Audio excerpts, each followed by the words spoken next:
Social മീഡിയയിലെ viral ദമ്പതിമാരാണ് ഇന്ന് അഞ്ജു ജോസഫും ആദിത്യ പരമേശ്വരനും. കഴിഞ്ഞ ദിവസമായിരുന്നു ഗായിക അഞ്ജു ജോസഫ് വിവാഹിതയാകുന്നത്. രജിസ്റ്റർ വിവാഹത്തിന് പിന്നാലെ സുഹൃത്തുക്കൾക്കും ബന്ധുക്കൾക്കുമായി റിസപ്ഷനും ഒരുക്കിയിരുന്നു ഇരുവരും. ഇതിൽ നിന്നുള്ള ചിത്രങ്ങളും വീഡിയോകളുമെല്ലാം സോഷ്യൽ മീഡിയയിൽ വൈറലായി മാറിയിരുന്നു. അഞ്ജുവിനും കൂട്ടുകാർക്കുമൊപ്പം ഡാൻസ് കളിക്കാൻ നടി ഐശ്വര്യ ലക്ഷ്മിയും ഉണ്ടായിരുന്നു.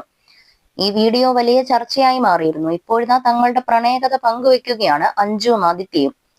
പുതിയ അഭിമുഖത്തിലാണ് ഇരുവരും പ്രണയകഥ പങ്കുവെക്കുന്നത്. ഈ കഥ വെളിപ്പെടുത്തുമെന്ന് ഞാൻ നേരത്തെ പറഞ്ഞിരുന്നു. ഞങ്ങൾ കുട്ടിക്കാലം മുതലുള്ള സുഹൃത്തുക്കളാണ്. കുടുംബങ്ങൾക്കും പരസ്പരം അറിയാം. വീണ്ടും ക്ലോസ് ആകുന്നത് കോവിഡിന് ശേഷമാണ്. 5 റീലുകളിലും യൂട്യൂബിലുമെല്ലാം ഫേമസ് ആയ സമയത്ത് ഞാൻ ബന്ധപ്പെടുകയായിരുന്നു.